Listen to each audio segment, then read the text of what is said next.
You are listening to a True North Eager Beaver media podcast.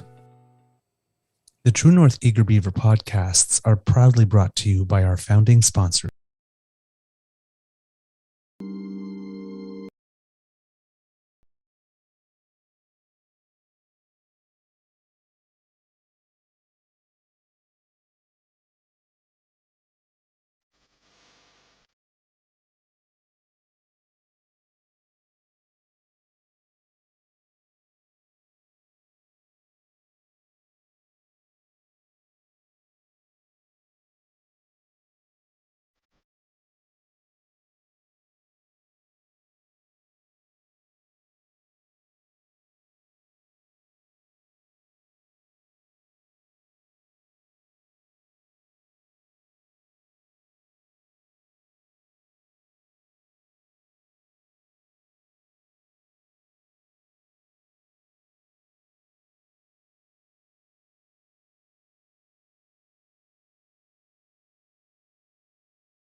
You are listening to a True North Eager Beaver media podcast. The True North Eager Beaver podcasts are proudly brought to you by our founding sponsors, the Miss V Mysteries from Corvid Moon Publishing, your source for science fiction, fantasy, and cozy mysteries featuring a broad diversity of characters. CanadianTarot.com, your uniquely Canadian online eclectic tarot community and forum, and the Peppermaster, hot pepper sauces made from fresh farm ingredients to thrill your taste buds and expand your mind.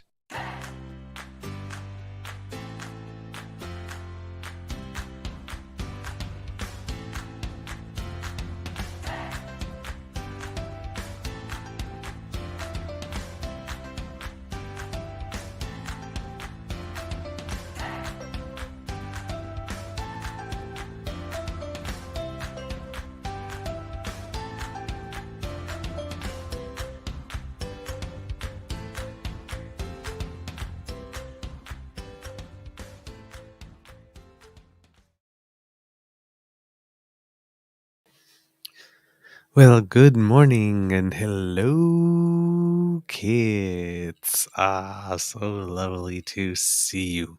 Welcome to Season 3 and Episode number 45 of the Not Quite Daily Beaver Morning Show here on the Crier Media Network.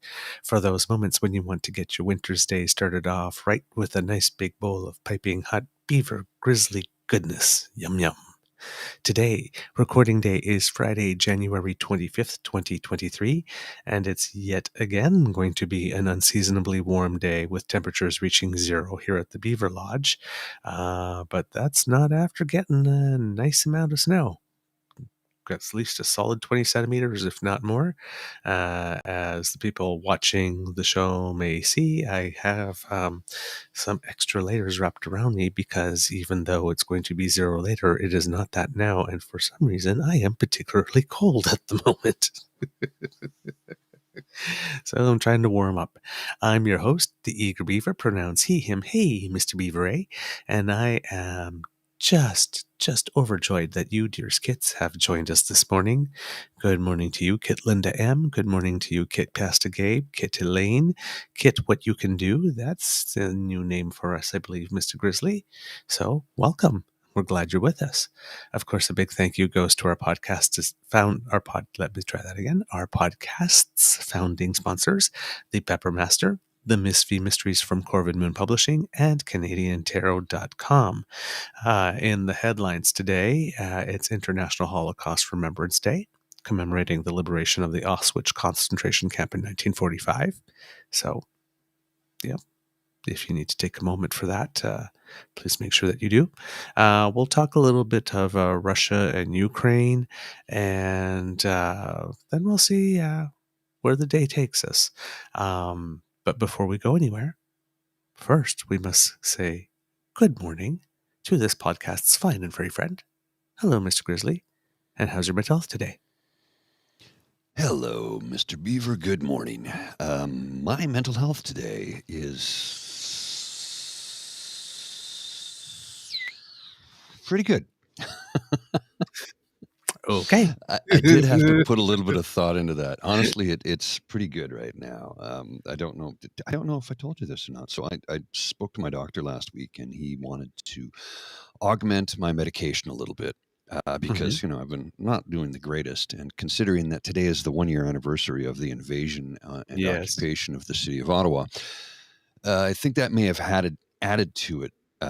Possibly because there's been a lot of media and I've been trying to avoid the media for the most part, but there's been a lot of media focus on it lately, along with every social media thing. So I've been trying to, keep my head under the radar in that respect. But one of the things when augmenting antidepressant and anti-anxiety medication Education. medication is when you're Get your educated on get your your medication. get your education education. Exactly. Um, it basically starting as of last Saturday when we finished our show. That was like that's it. I can't have alcohol for 6 weeks, so no beer or Mhm. anything for the next 6 weeks. Which whatever, it's not even that's just a thing. Easy enough for me to do. And so and luckily because I love the taste of beer. Not a lot of people do, right? Not everybody does. I love the taste of beer, and specifically some beer. Well, fortunately, there's a lot of really great tasting non-alcoholic beer available. Sober Carpenter, Groovy, Partake, a number of them. So I've been drinking a lot of Sober Carpenter IPAs. Mhm. Great non-alcoholic beer. Um, those who choose to drink, please feel free. I was going to say, well, we're only allowed to have two according to the government. Trudeau, as a joke because people getting bent out of shape. What do you mean I can only have 2 drinks a week? No, They that's no. You can have as many as you want. We're just trying to inform you that more than that is not healthy. Like cigarette smoking is not healthy, right? Yes. Riding a Yes. motorcycle without a helmet, not a healthy choice. So things Right. like that. But Yeah. yeah, I thought I I'd was have some hearing an fun with it. interview with the lady that was the head researcher on that. She said, it's like a chart. It's like a continuum, a guideline so that you can make choices about your own drinking. That's right. One It's to not two a leads you rule. here, 3 to 6 leads you here, 7 to 9. It's just something so that you can make it whether like they're on the warpath, right? Like this is Oh big yeah. science and they're coming for your, after they come from your burgers, the environmentalists come for your burgers, then they're coming for your beer too. And Well, your gas stove and your oh, beer and gas stove and what's next? Your barbecue, man. So I mean, uh, yeah.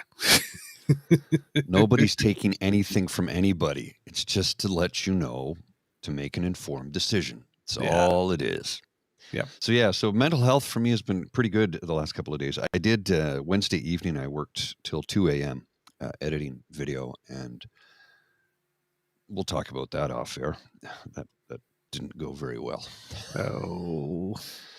Well, let's just say for every minute of video that you shoot, it takes approximately 1 hour of editing time.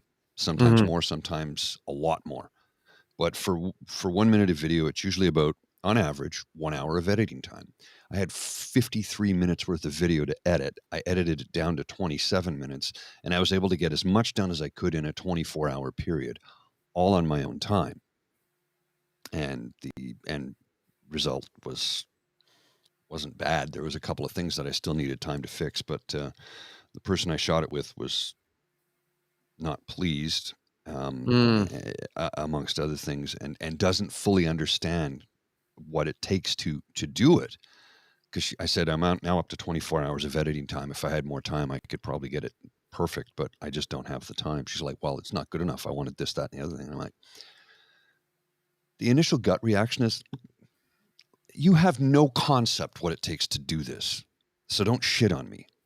But I Mhm. didn't do that. I just said, "Well, I'm sorry I've let you down. I just don't have enough time to get it done exactly the way you want it. And I'm doing this at home in my spare time." That's what I did all day Sunday evening, Monday evening, Tuesday evening, and Mhm. late Wednesday evening. Mhm. So why you keep telling me how long it takes? So you can understand the amount of work that it takes to get it done. It's not, you don't snap your fingers, you don't run it through an algorithm. It's literally frame by frame to make some perfect cuts. So yeah, anyway, some people just aren't grateful. Whatever. Yeah. It's one of those. You asked for my help. I gave you my help. You were not satisfied with the help I gave you. There's nothing I can do about that. Yep. Yep. Yep. Exactly. Exactly. Don't get mad at me when you don't get it exactly the way you want. When you're not telling me exactly what you want, you just want my help. I give you my Mhm. help. You don't appreciate it. Yeah. You have Kid Mike H going there saying, being there, even with the best video editing software, it takes time. Yeah. So there you go. Yeah. Good morning, Kit Ashley. I'm not forgetting about you. I just hadn't seen you yet. Good morning, Kit Jillian. Lovely to see you.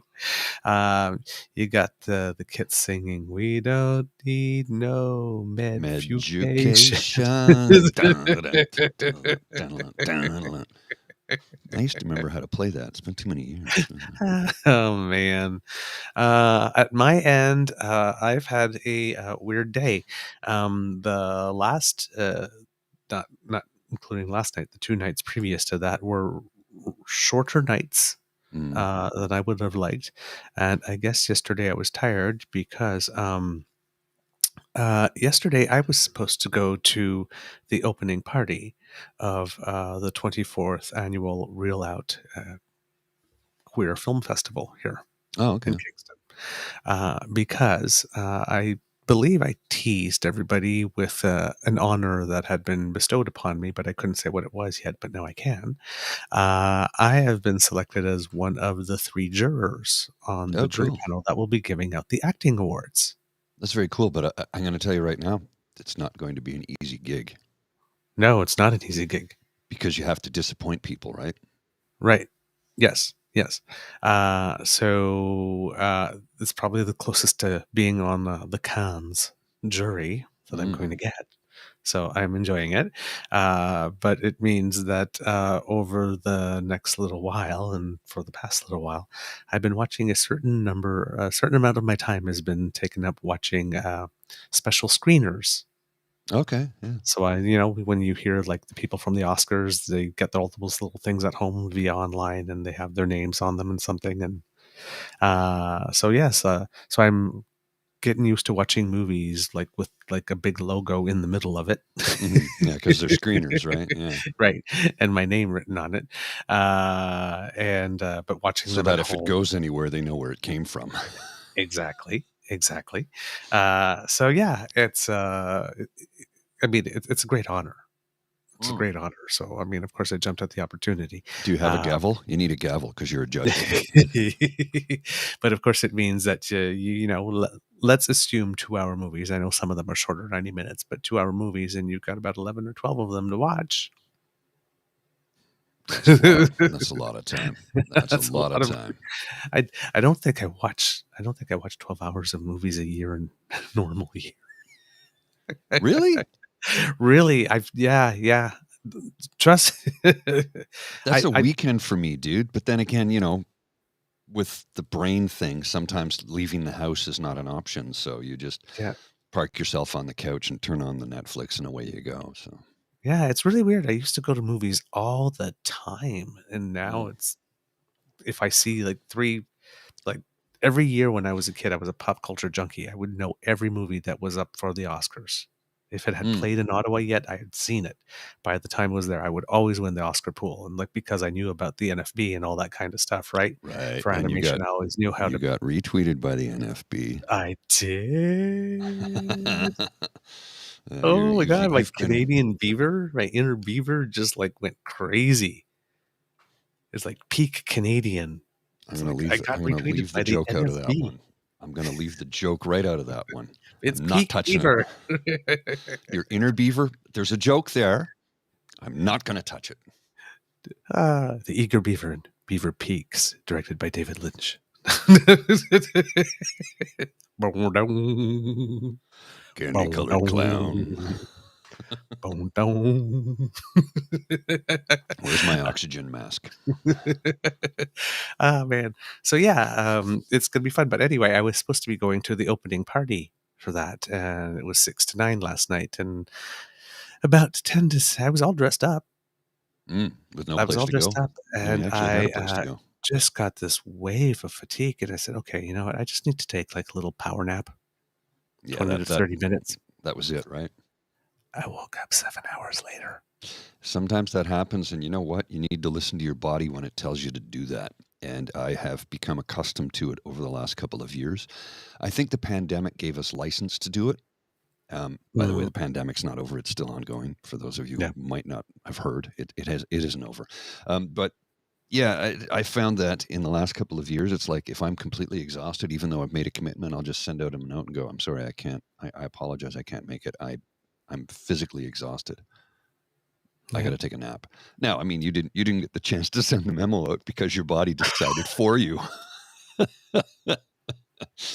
That And I had happens. confirmed the day before that I was indeed going to be coming. So yeah, now you got to send out an apology. I am so sorry. I feel terrible. Blah, Oh, yeah, and it is what it jeez. is. You know. Yeah, but I set the alarm and everything. Oh well. Yep, Oh. 45 minutes, and I went right through. No, then you So, really needed it. Then your body yep. was telling you, "That's it, dude. Um. You ain't going Oh yeah.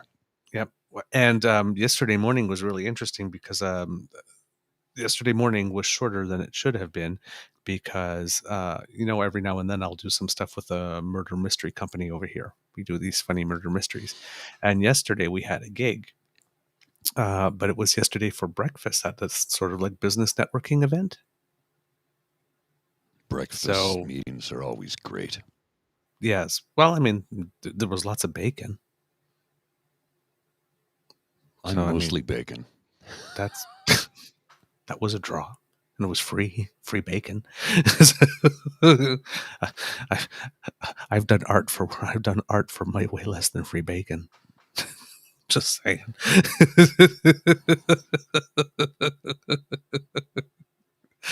Normally, I just get applause. I got applause and bacon. I I don't even know what to say to that. I don't know I don't have a response for that one. That's a rare occasion when I don't have a response, right? Will perform for bacon.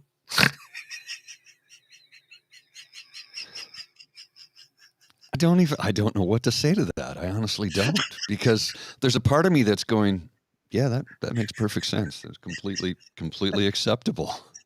That's an acceptable form of currency. As Linda says, bacon is acceptable currency, unless you're a vegetarian or vegan or a member of a faith that does not observe the consumption thereof.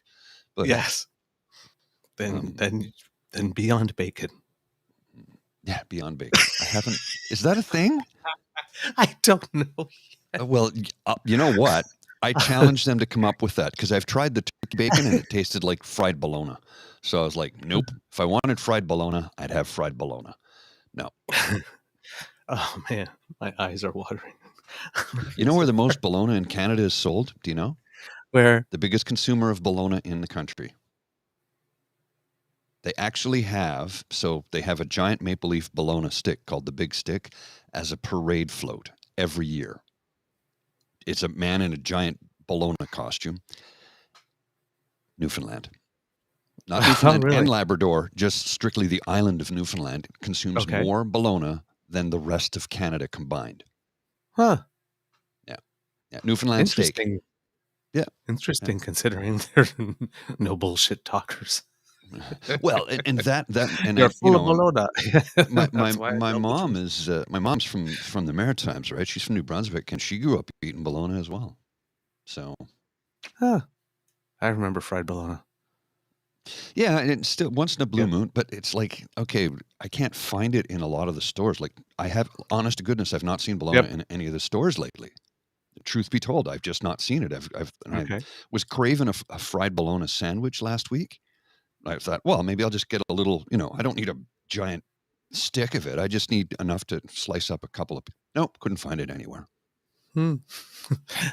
Fakin. Is that what they Faking, call it? Fakin? faking. What you can do, yeah, fakin is pretty great these days, apparently. I apparently will take your word Yes, for it. I've not yes. happened. See, I the think. kids See, bring the news every now and then. this is Wade and Joe, a lazy Sunday with Wade and Joe. I have a pocket full of bacon bits. It's just my loose change. Dance for me, boy, dance. Throwing bacon bits at you. What do they Going have up for to dogs? goldfish. Begging strips?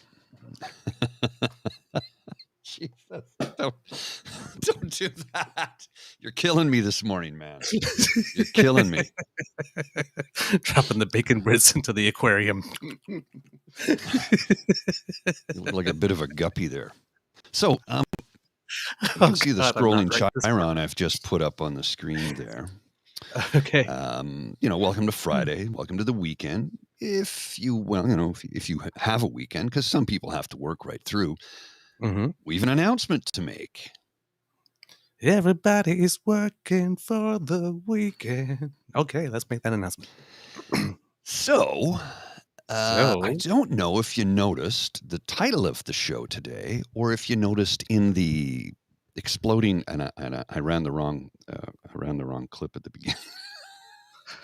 I've only had one cup of coffee, so I clicked the wrong clip. But if you notice, if you read the title of today's show, yep. and if you looked at the splash screen at the beginning, you'll notice that it does not say the not quite Daily Beaver. It says the Daily Beaver. Because starting very, very soon, we're going to be doing this 5 mornings a week: Monday, Tuesday, Wednesday, Thursday, and Friday. The Yes, Kitty Tuesday and Lane, that's Thursday daily. shows will be, we're going to be daily starting not next week, but the following, because Mr. Beaver has some commitments next week that won't be able to, Lots of movies to watch. yeah, he won't be able to commit to Tuesday, Thursday next week. But the following week, we're going to be a daily Monday to Friday morning show. And the Tuesdays and Thursday shows will be very short and sweet, no more than 30 minutes. It'll be a single topic on Tuesdays and Thursdays. Thursdays, we'll discuss that single topic. Will we be able Outside to of our, do that?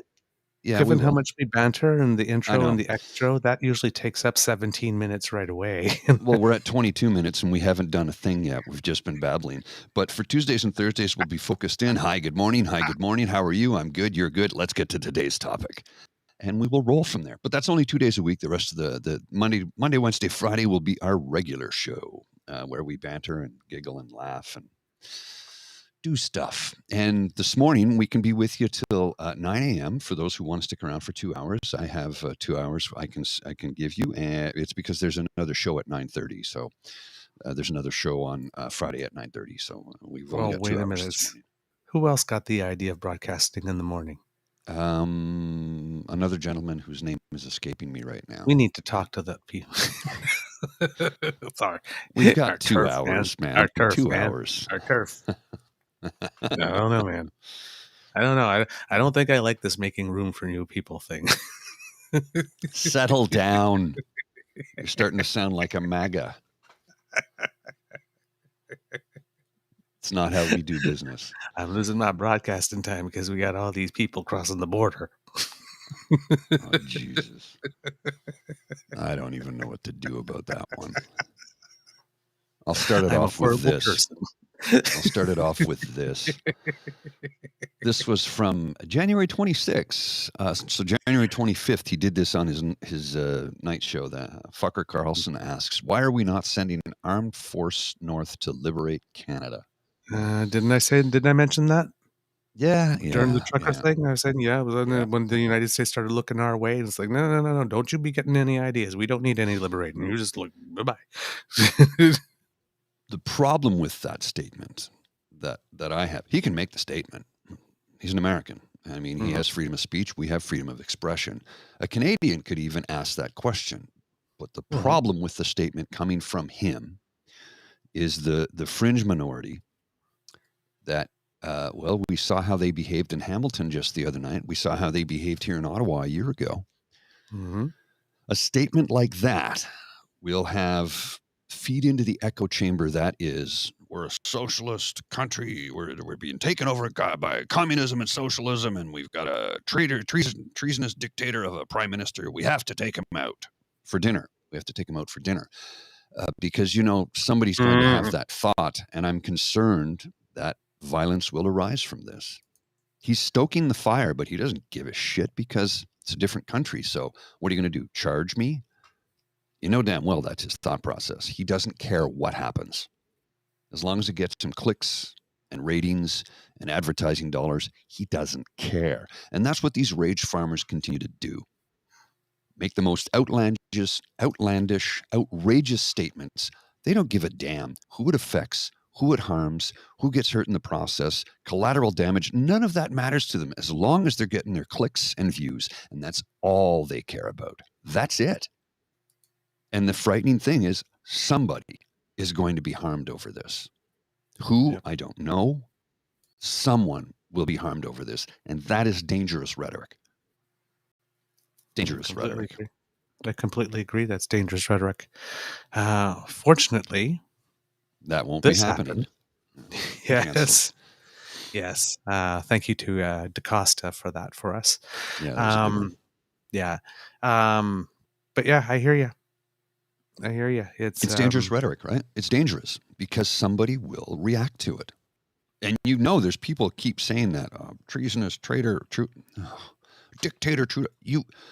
You drove across the country, parked on his doorstep, shit in the streets, had disco dance parties, fireworks every night, blared your train horns for 3 weeks. Yeah, we're clearly under the guise and ruler of a dictator because you could drive across the country. I want my freedom to travel. You drove across the country, you hypocrites.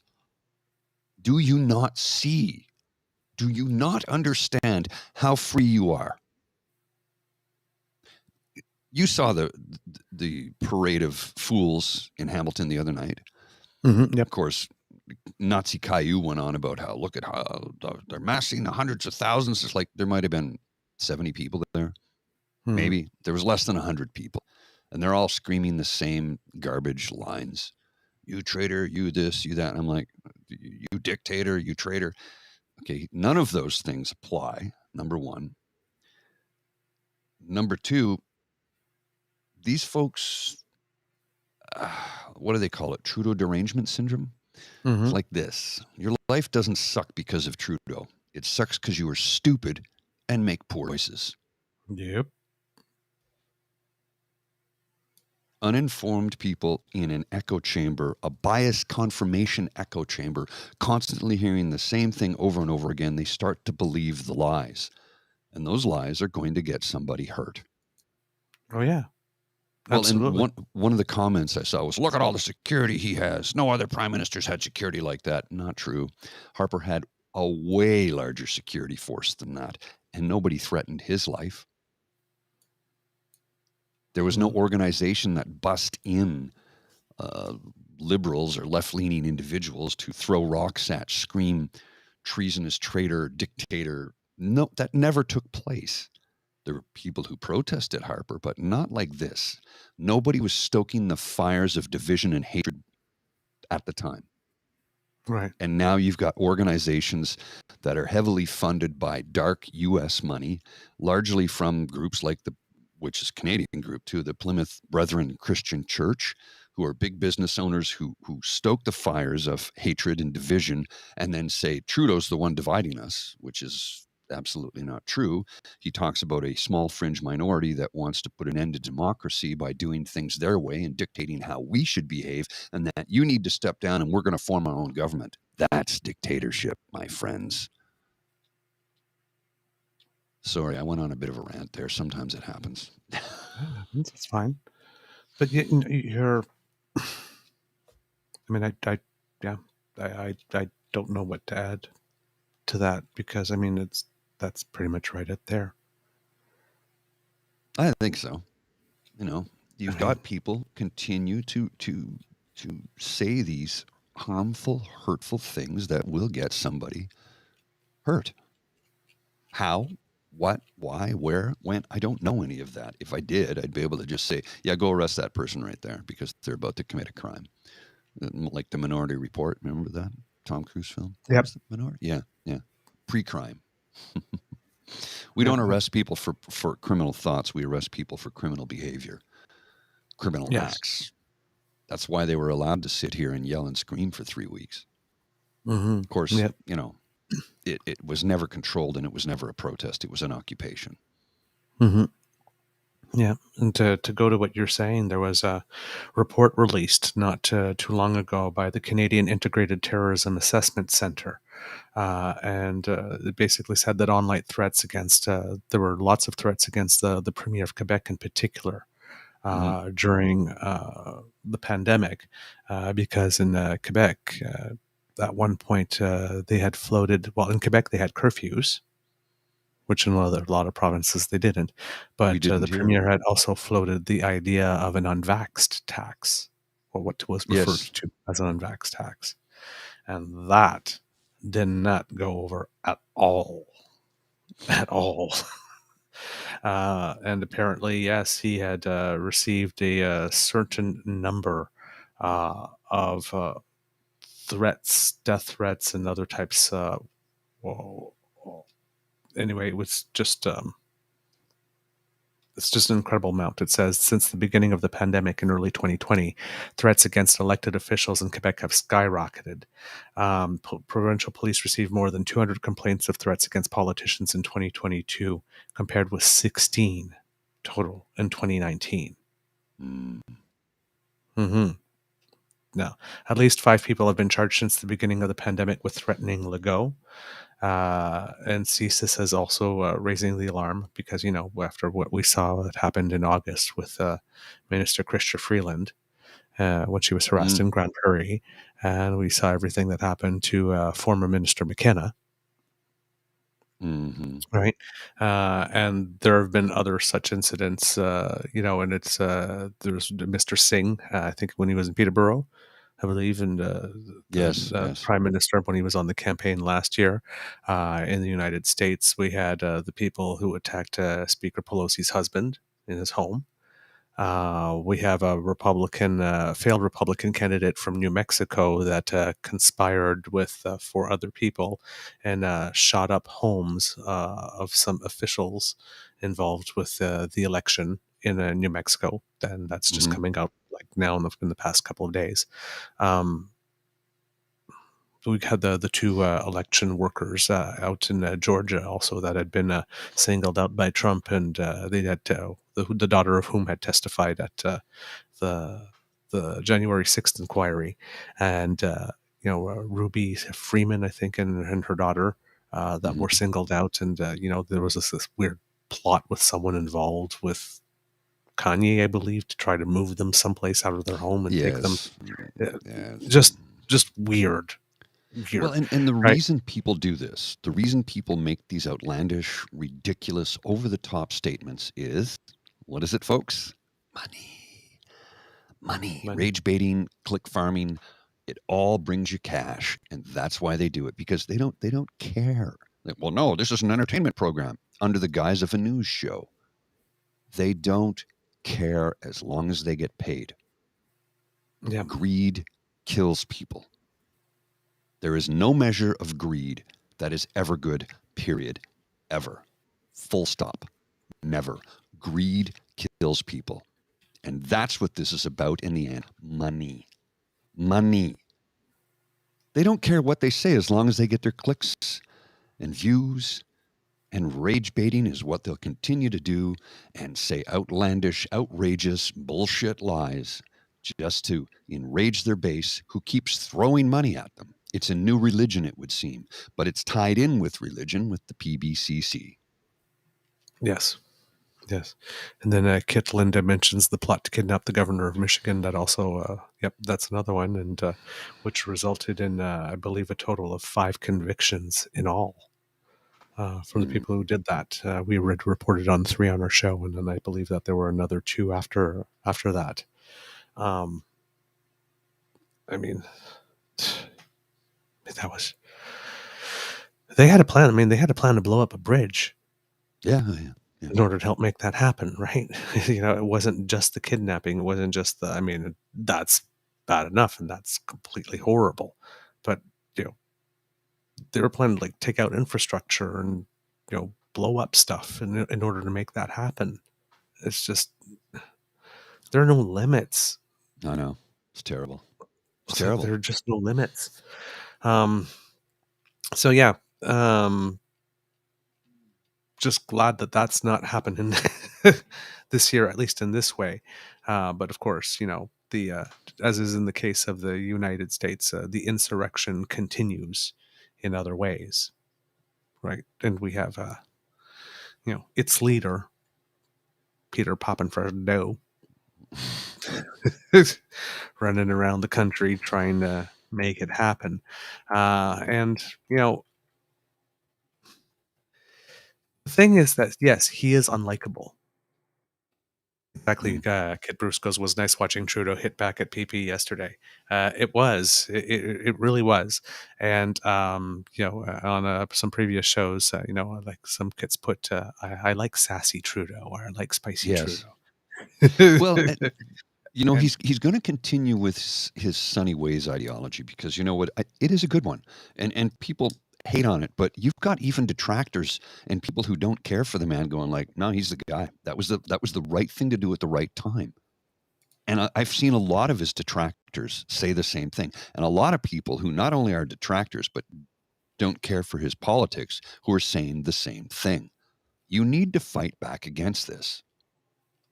You yeah, cannot let Skippy the Wonder Pigeon, Peter Popinjay, PP continue to go on television and blatantly bald faced lie to the Canadian public on the daily, BT dubs, and get away with it.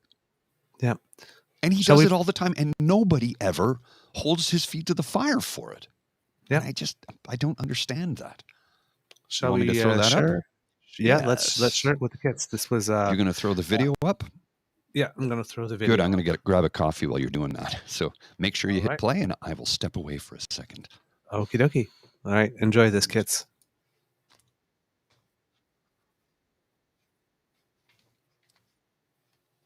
No sound. No sound. No, you got to share the sound. So do it. Hang on. Let's just pull it down. Do unshare, then reshare with the sound, and we should be good. I didn't want to walk away until I heard it. Okay. So go ahead and reshare the screen. Okay.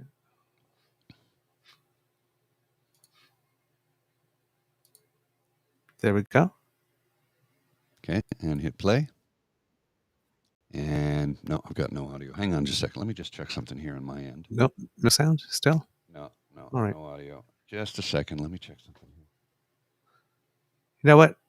How about I just send the Send link the to link you? to you. Oh, wait a Yeah, minute. do that. That'll probably work. It'll work. Okay, go. Let's try it one more time. Because One when I more hear time. my 'Cause when I echo, hear my usually echo, means usually means no, no sound. Nope. No sound. All right.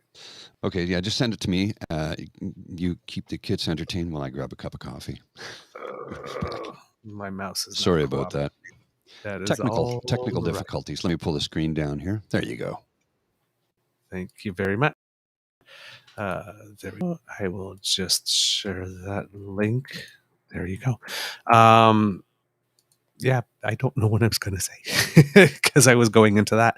But in the clip that we're going to show, it's the prime minister at the end of a 3-day retreat that the party was having in the Hamilton area, where they're preparing for the next phase and you know what it is that they're going to do with their leadership. And the NDP recently had one as well, a couple of days before this one started. And this is Trudeau basically addressing the party faithful at this time. And one of the things that we keep on saying on the show that the prime minister does best, there's a couple things that are really good. Is when his EQ, his emotional intelligence, is pretty good, which always makes it a bit of a head scratcher when he does something a little silly or very silly, or you don't know why he would do it, like you know not going or not be accepting the invitations for the first National Truth and Reconciliation Day, for example. Because he's pretty right on the point on that. The other one is playing the long game. You know, when we saw with the carbon tax and the child care plans, by making the program such that there was a pot of money making available, and you know, wait for time and public pressure to do their thing to convince the premiers to come and take from the pot rather than making a united front. He's very good on that one. And the other thing that he's good on is basic people skills, of course. And the fourth one is when it comes to um, love of the country and understanding the Constitution and what the law allows and doesn't allow for. Um, he doesn't lie. There are Mm. many parties that will lie to you about what the Constitution says or what the law allows.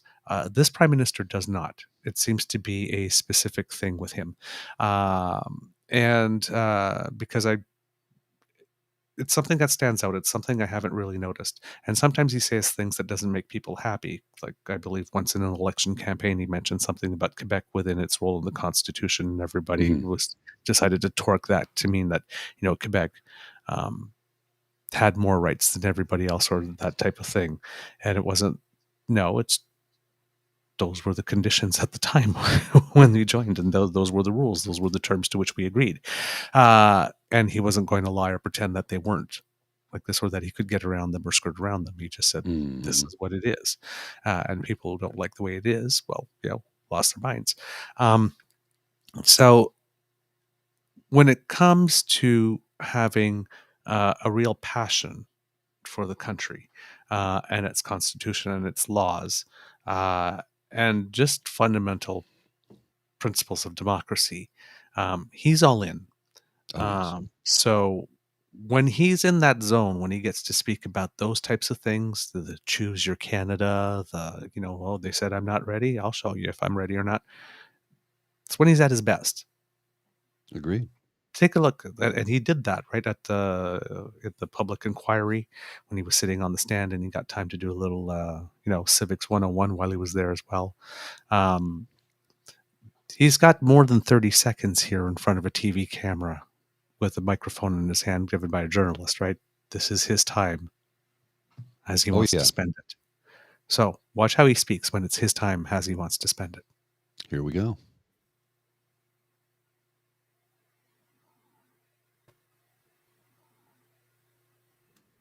And now I've got no sound. Yeah, I've got no sound either. Yeah, I've got no sound either. It's because I had it on mute. This. So beyond having a plan to make people mad and Do you hear that? amplify and reflect back, You can hear that? Okay. We'll start it over. I just wanted to make sure. Okay. Hate it when things don't Okay. work right. Here we go. so beyond having a plan to mad and amplify and reflect back and anger, we haven't really seen a lot of concrete proposals from Mr. Polyev. I mean, he did make one. That's not fair. You're right. He had one great opportunity for people to opt out of inflation. He recommended this last spring. You can opt out of inflation if you invest your money in Bitcoin. Yeah. No. He stayed up late, watched all sorts of YouTube videos, and came to that conclusion. He said that himself. Buy Bitcoin, opt out of inflation. Well, any Canadian who actually listened to, maybe that's why those guys with the flags are so mad at me. Any Canadian who listened to him would have lost more than half their life savings since last March. That's not responsible leadership. It's not responsible leadership to go and to groups that are known for denying the reality of residential schools, as he did just last week, or for attacking the rights of LGBT community Canadians, or talking up men's rights while attacking feminism at the same time. That's the path you need for Canadians, and yet he unapologetically does those things because that's a way to foment anger, to build up outrage. Well, I think that pretty much sums it up right there, doesn't it? Yep. Like, hello. Yep. That's it. And you notice, as I mentioned often, in the eternal political battle of tone or countertone, you've got Skippy doing these videos where he's always walking and moving and waving his hands and this and like giggling to himself and laughing to himself and talking fast. And then you got this calm, some humor, Mhm. A little bit delivered, of humor. some passion. Hmm. You see it? But that last line delivered, that was calm, and it landed because it was calm. Oh, yes. He's not shrieking like a banshee. He's not running around with his hair on fire. But he's ringing the alarm. Hmm. This Polliver is dangerous.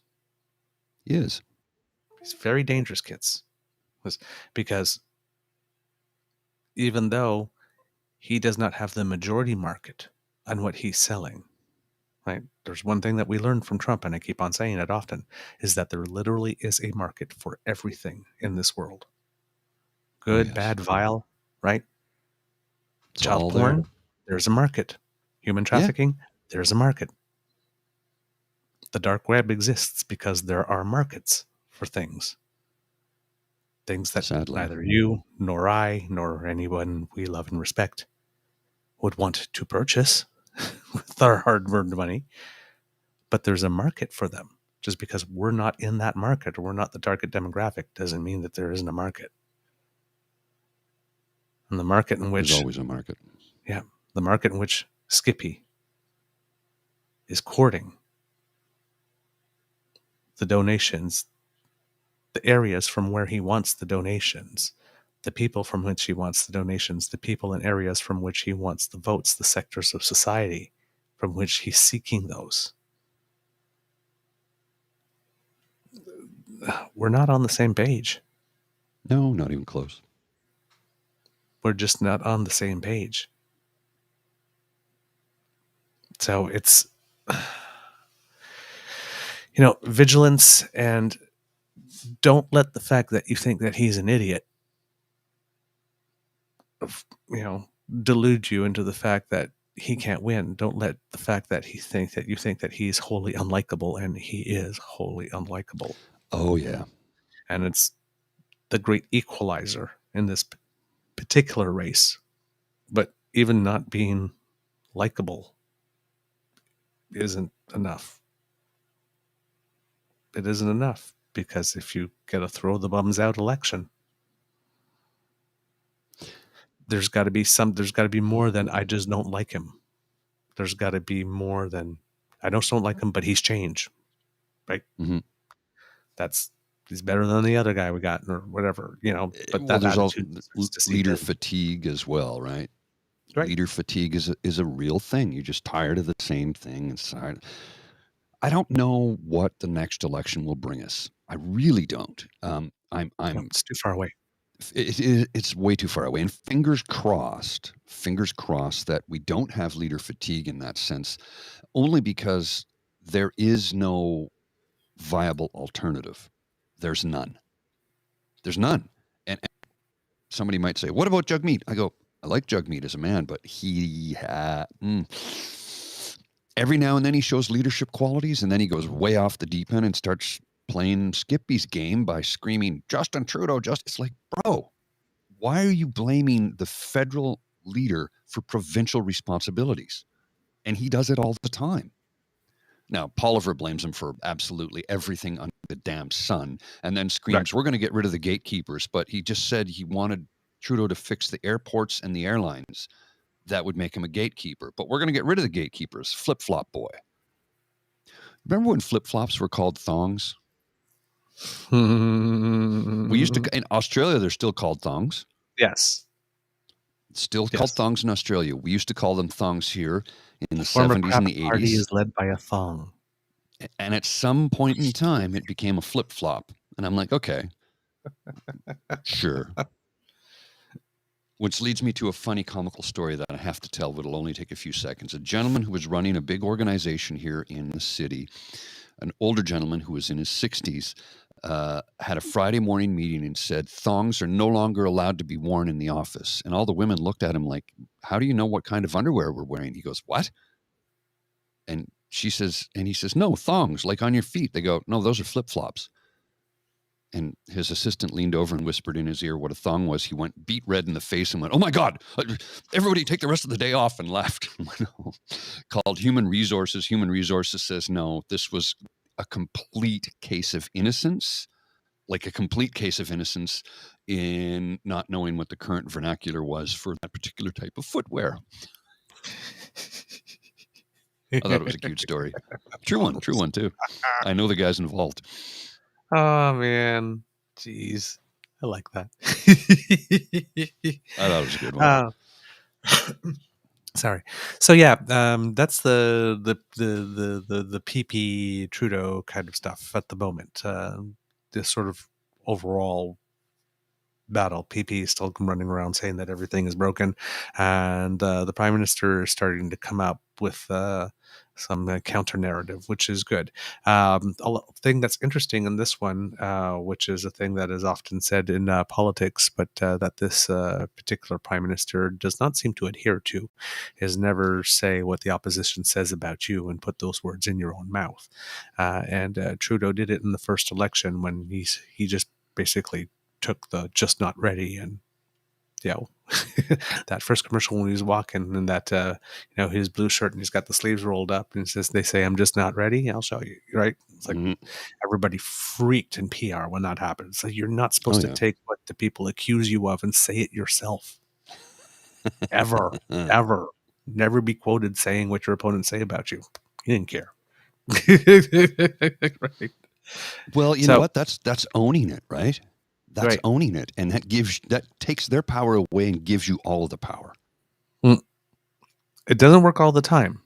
No, but it can But when work. you've got the appropriate, when you apply that plus proper countertone, it is very, very, very effective.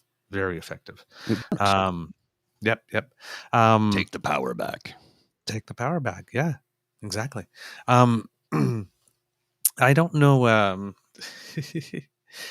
Yeah, I don't. I was no. You know what? I'm not going to talk about him. I'm going to save him for something else. Okay. Let's talk a little bit about George Santos for a second because he's freaking disaster. Holy crap! But I just had this thought the other week. It's like, I was mentioning while Trump was in power that a lot of this stuff is we were seeing from Trump had been beta tested here with Harper. I noticed when Trump wouldn't, I think, because he couldn't act on abortion the way he wanted to, he stopped like abortion funds going through USAID, which is our equivalent of CETA. Okay. So Harper did that, and then they did that, and then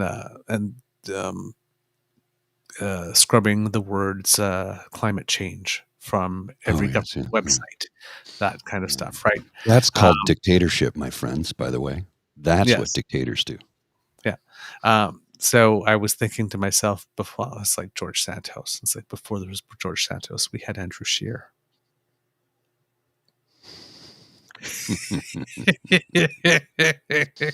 Yeah, not exactly the brightest bulb on the Christmas tree. Right? Oh man. Oh, boy. Yes, I mean that's the guy. He too lied about pretty much everything. We only found out 10 years after he was speaker that it's not like our vetting process is much better. Nobody cared because he was the speaker, but turns out that he had dual citizenship the entire time and maybe was not an insurance salesman and what else? So yeah, I was just the Santos guy. I mean, he's apparently the according to Bo of the Fifth Column, yes, apparently the one golden rule that he broke was he tried to scam rich people. There's somebody in his office who had called representing themselves as being Kevin McCarthy, who's now Speaker of the House, Kevin McCarthy's chief of staff, and asking for donations for his campaign based on that.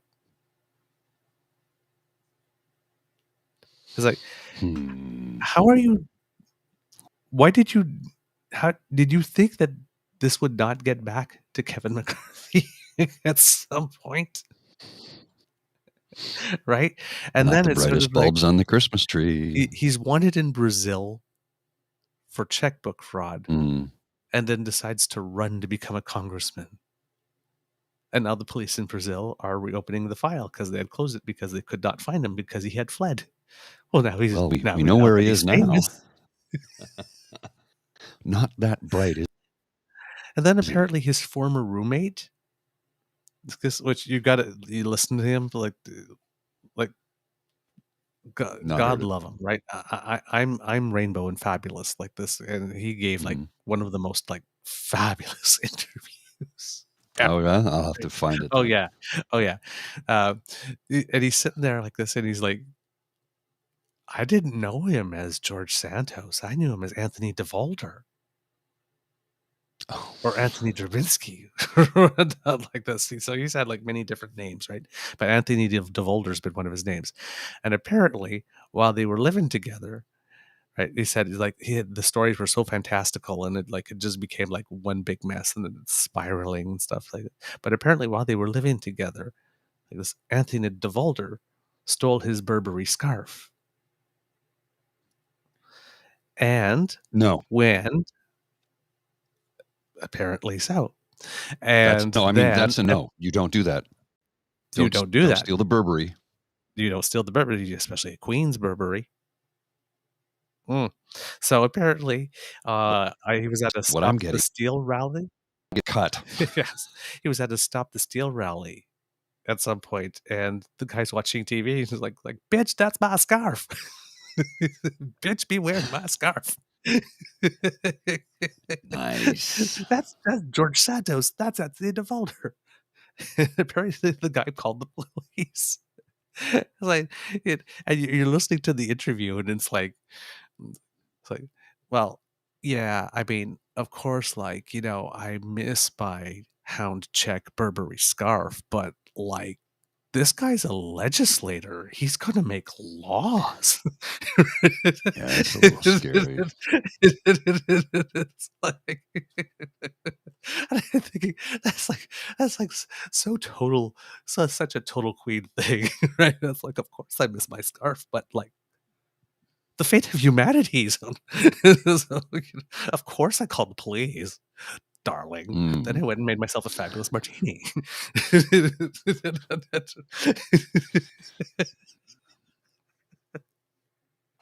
That's a good one. That's a good one. Oh man, it is a disaster. It's a shit show, and apparently, McCarthy can't get rid of him because Santos. Well, in that whole thing where McCarthy Mhm. was losing Yeah. the votes to be Oh, yeah. speaker, Mhm. Santos was a solid vote for him, and apparently, Santos is getting committee assignments to the science and small business It goes committees back to while he's removing Adam Schiff and Rick Swalwell from the uh, with the intelligence committees because they're not honest enough. oh, that's hilarious. Pot, may I introduce you to the kettle? Talk amongst yourselves. It's like, holy Holy crap. crap, man! Holy crap! It's and that's just like the Coles Notes version, kids. I mean, it's a hot mess. Holy crap. So yeah, and then some people do want him to go, and other people are not being full-throated and how long they want him to go. And apparently now it has to go through the House Ethics Committee first, and if they rule that he has committed a crime, then maybe they'll try to get rid of him, except they're trying to get rid of the House Ethics Committee too.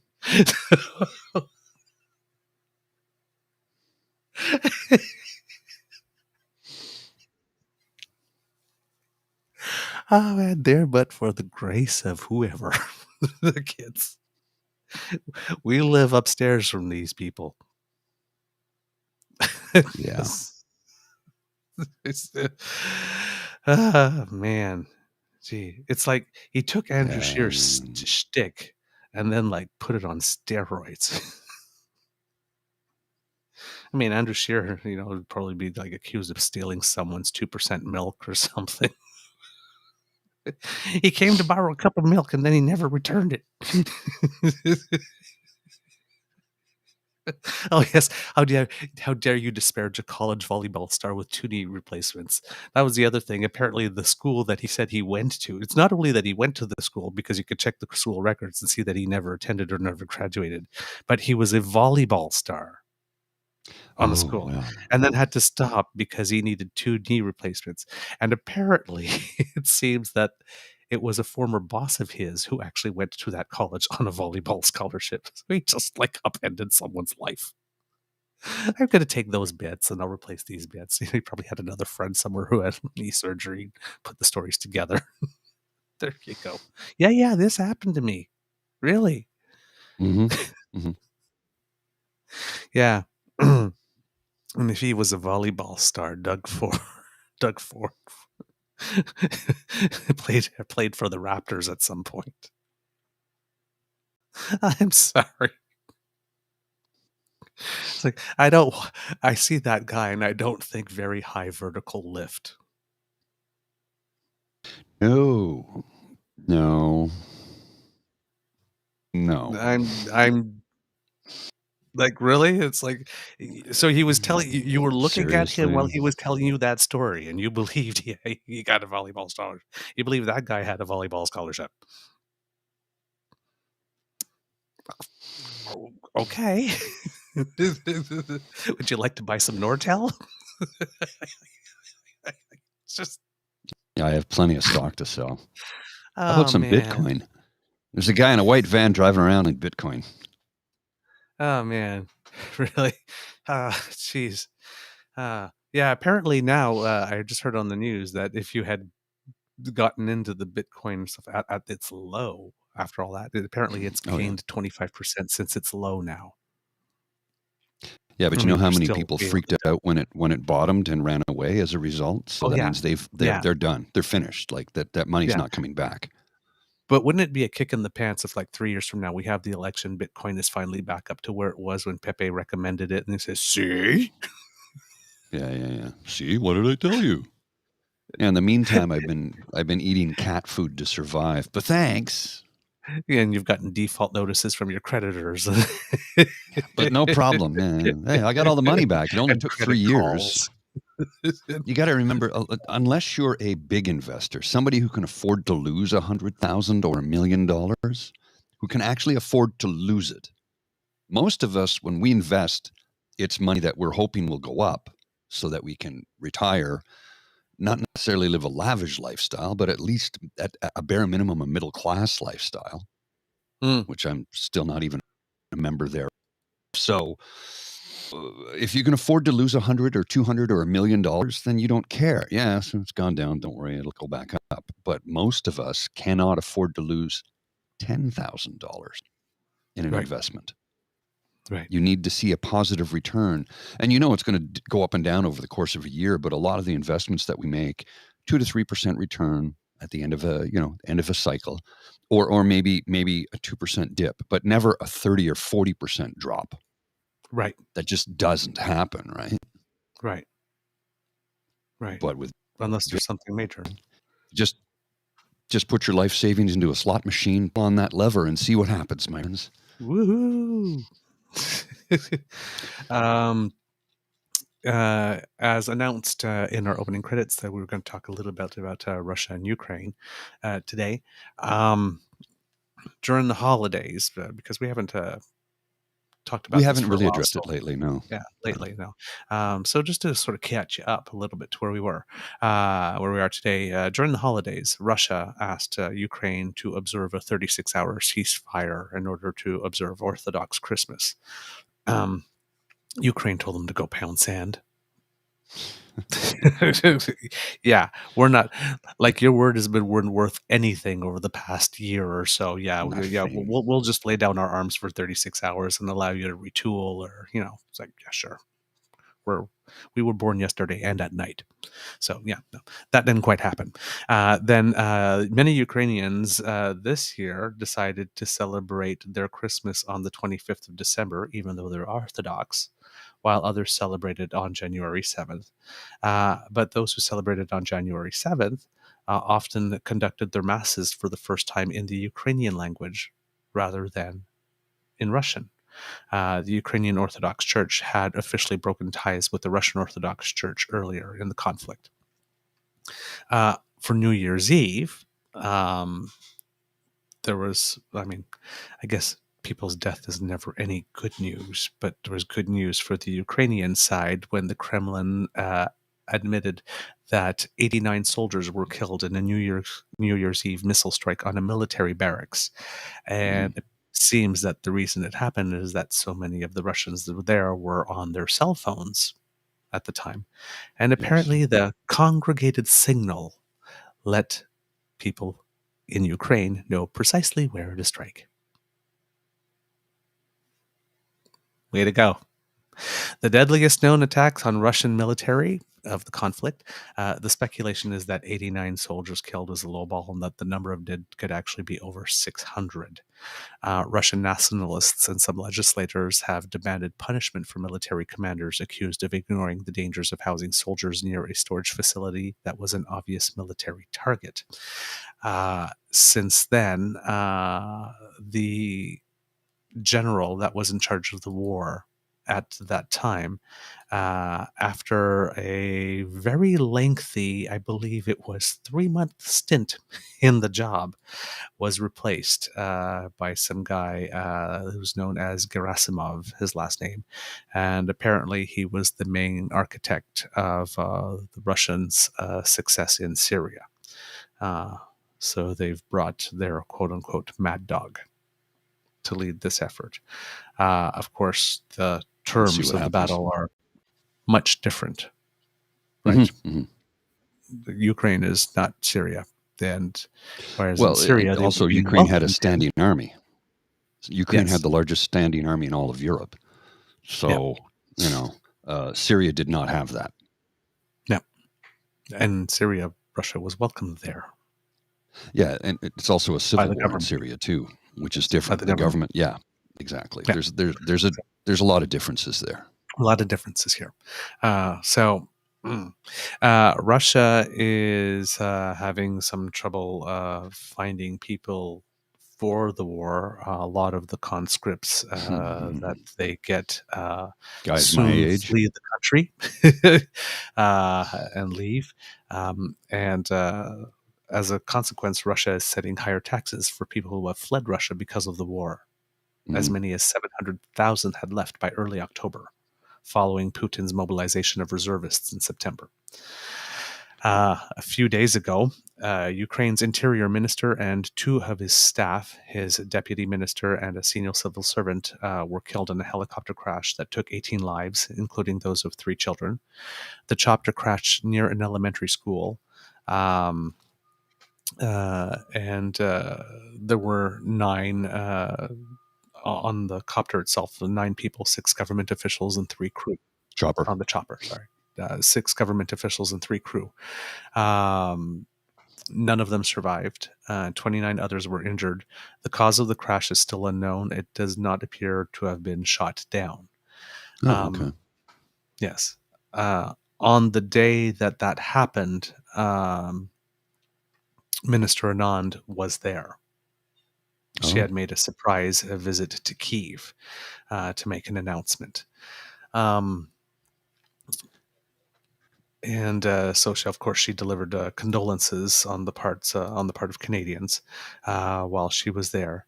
But she was there to announce that Canada would be sending a certain number of Rochelle Senator armored personnel carriers to the armed forces in Ukraine. She says, we're also uh, sending Leopard tank. yes, today they announced that, or 8 of them. yesterday. Yep. She said, today I'm happy to confirm that Canada will donate another 200 Rochelle Senator armored personnel carriers to the armed forces of Ukraine, valued at over 90 million Canadian dollars. It will be a fleet of 200 Canadian-made armored vehicles. So we'll be making them here. So there's double benefits for this one, added to 8 similar ones delivered in the spring. And with that, the minister said, please know that in Canada, you have an unwavering partner and very close friend. Ukraine will win, and Canada will stand by you for as long as it takes. In total, up until now, Canada has contributed about $5 billion in military, financial, and humanitarian assistance since Russian forces invaded Ukraine last February. there has been a push after this, prior to this, during the North American Leaders Summit, Canada had made clear that it was going to purchase a National Advanced Surface-to-Air Missile System, often called NASAMS. If you hear that Hmm. mentioned, referred to it, that's what it is. And that was confirmed by the Department of National Defense. Uh, Minister Anand said, in the face of Russia's brutal airstrikes on Ukraine, this air defense system will help to protect Ukrainian population centers and critical infrastructure against drone, missile, and aircraft attacks. The release said the donation would cost about $406 million and would come from $500 million in aid to Ukraine that the Prime Minister had announced in November of 2022. The release did not say when the system is expected to arrive in Ukraine. It is made by a company called Raytheon and a Norway-based company called Kongsberg Defense and Aerospace. Raytheon is American, Hmm. and according to They have an office in Arnprior or Arnprior Renfrew. in Renfrew, Yeah, and they have according not just an office, but like a manufacturing facility there as well. okay. According to their information page, it says that NASAMS provides air defenders with a tailorable state-of-the-art defense system that can maximize their ability to identify, engage, and destroy current and evolving enemy aircraft, unmanned aerial vehicles, and emergency cruise missile threats. Um, so there's air missile defense support and these armored carriers coming. And then the talk started to move towards tanks because, as we're getting into the winter, it's a little more difficult for Russia to do what it is that it wants to do. And then we'll have the spring thaw where things will be a little muddy, and then, or the Hmm. late winter thaw, and then they'll be ready to go at it again. So both sides are sort of retooling for the next phase, especially Russia with having a new general in place. So they want to, Ukraine wants to be sure that it can mount a proper counteroffensive at the time. So the United States has been helping with that by dedicating another another $45 billion of funding to Ukraine in its most recently passed $1.7 trillion funding bill. So they managed to get that included because in the United States there was a faction of the Republicans that were wanting to challenge that. Um, It's a and lot of money. yeah, A it lot of is a lot money. of it is definitely a lot of money. 1.7 trillion. Like, can't even fathom that amount of money. Yeah, exactly. Um, so the talk has started to move to tanks, and in particular, they were talking about Leopard 2 tanks specifically, and there's many countries in NATO that have them, and the Leopard tanks are favored at the moment because they were designed to take out the specific types of big tanks that Russia has been using in this invasion. And the biggest stumbling block to getting the tank sent was Germany, who had a switch in defense ministers in this period of time. Their defense minister had actually resigned, and a new one had been brought in. And Germany, when it comes to Germany and when it comes to Japan, because of the roles that they had in the Second World War, right? There's always Hmm. been, well, you mentioned it on a previous show, I believe, right? Who would have ever thought we would have been thankful for the day that Germany and Japan would like be Start starting to rearming. rearm themselves, right? Hmm. Uh, but here we are, Yeah, right? here we Uh, are. Here we are. So Germany didn't really want it to be going alone, given its past, saying, right, we're going to let tanks.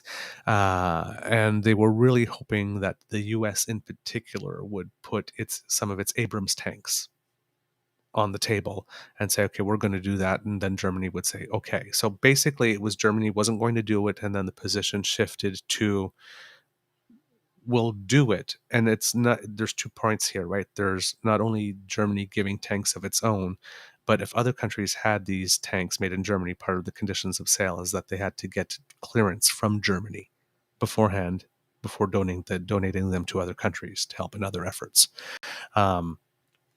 So you had Germany wanting an assurance from other NATO partners that it wasn't crossing that line alone. And they got it. They got it first from the UK, who said that they were going to send a certain number of Challenger 2 units over there. And then you had Poland on, basically Poland sitting there on the sidelines going, hell, let's fucking go. Come on, man. We're just like, come on, man. And then they got the okay with the Abrams from the United States, saying that they were going to go ahead, but that the United States tanks may be delivered on a slower schedule. So the other ones would go in first, and the United States tanks would then come in to serve as cleanup afterwards. Mhm. So the United Send in States is the sweep up crew. exactly. Mop up crew. Sorry, sweep up crew, mop up crew. Exactly. So the United States has committed to sending 31. And before that, Germany did say that it was okay with other countries using them, that they were going to sign the export or whatever it is that was required, permits for that to happen without committing any of their own yet. So the United States did sign off on 31, and Germany has then signed off on 14. The UK, I believe it was also 14 Challenger 2s, but don't quote me on that one. And Canada had initially announced 4, and I think, according to you, Mr. Grizzly, it's now 8? Yes, it's 8. It's 8 that And are going. of course, I jokingly said, I might need to correct myself on that later, but I spoke to a friend yesterday, and I jokingly said, well, what's the Army going to do now? That's everything. We just gave them all we have. He's like, we have 88. Settle down. I'm like, dude, it was a joke, man. Yes. It was a joke. Yes. We all know we have not provided our military with the tools they need for a long time. It's not a secret. Yeah. You know, you'll have people who will scream, why are we doing this? I'm like, well, we're members of NATO. We're members of NORAD. We're a G7 country. I would love to live in a world where we didn't require an army to defend ourselves against other nations. I'd like to see a unifying global force to defend us against an actual alien invasion, which probably someday will happen. Yeah. Gee, if the way we fought against COVID is any indicator, we're pretty easy. We're done. We're finished. We're finished. We're done. That's it. Well, I for one, respect our new alien overlords. Really, eh? You voted for Kodos. I voted for Kang. According to Canada's ambassador to Ukraine, Larissa Galadza, the 3 officials from the government of Ukraine who died in the helicopter crash accident that took place after a bombing of an apartment building in Dnipro, which you've also heard about if you've been paying attention to the news. The 3 officials that died had very close ties to the Canadian embassy, and thus their loss was very deeply felt here in Canada. The minister was involved in projects that Canada funded in Ukraine, particularly projects related to police reform. The deputy minister was the point person for Canada in Ukraine, handling the pursuit of justice, truth, and accountability with regards to the downed Ukrainian Airlines flight in Iran, for which we marked the 3-year anniversary. 3 years. It's already been 3 years. It's already been 3 years. Just before the whole world shut down, right? So, wow. Yeah. Yeah, the federal government announced on that that the time has passed for whatever stage that they were at the moment, and that they're joining the other nations at bringing this to the International Court of Justice to try to get some action, because Iran is not making any of the documents asked for, or well, maybe not any, but not making the key ones at least available, and all the information is in Iran. So it's kind of hard to get justice when there's no evidence to look over because someone won't make that available. And the third person was the state secretary. And the state secretary had spent 3 months working on Parliament Hill in an MP's office as part of the Canada-Ukraine parliamentary program. So it was the news hit hard, of course, for their families and their friends and people who love them, but also they weren't just 3 public servants from another country. They were 3 public servants with whom our public servants had close ties, and the prime minister had actually met the minister himself while he was in Irpin earlier on a visit. So it's it's sad that this keeps on continuing. Brian Stewart, a foreign correspondent, is quoted as saying, with regards to Japan rearming, Japan's decision to rearm with this vigor means that we are now in the biggest military buildup in history. That's bigger than before 1914 and bigger than before 1939. There's more spending now by more countries on more advanced weaponry and more weaponry of all kinds than we've ever seen in the history of the world. This is not a story for back pages of newspapers or small media coverage. It's not a story to be put in the background anymore. It's an alarmingly unpredictable world which is spending enormously on military weaponry because it feels it has to. And that deserves a great deal of constant attention. It deserves Canada really getting involved in that constant attention.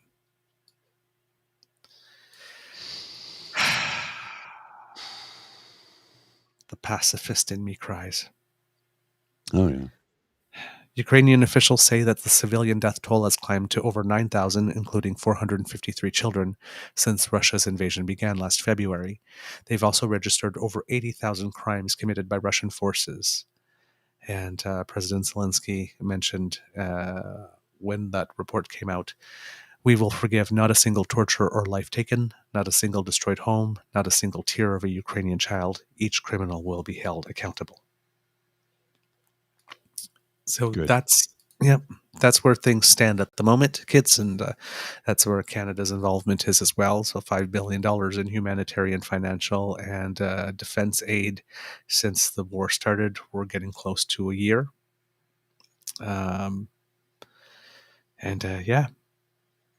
Hopefully when the spring comes and the summer comes, that this will be the year that the forces in Ukraine can make a very concerted push and get the Russian forces outside the country. And there you go, kids. We have a guest.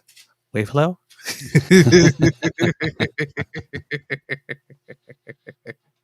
There we go.